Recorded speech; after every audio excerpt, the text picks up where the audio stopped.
गाईच्या आणि म्हशीचं फॅट आणि एस-एन-एफ हे त्याच्या आनुवंशिकतेवरती अवलंबून असतं.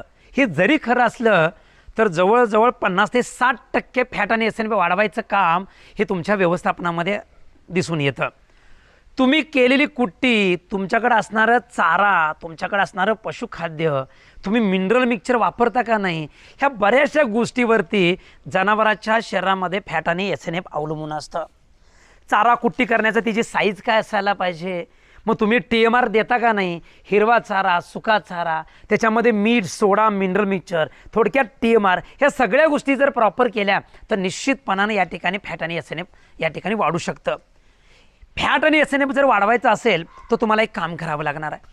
येणाऱ्या 7 तारखेला 7/3/2025 रोजी सायंकाळी बरोबर 8 वाजता आम्ही तुमच्यासाठी फ्री वेबिनार घेणार आहोत. तर तुम्हाला प्लेस्टोरमध्ये जायचं, डेअरी क्लब नावाचे ॲप डाउनलोड करून घ्यायचे आणि पाहायला विसरू नका.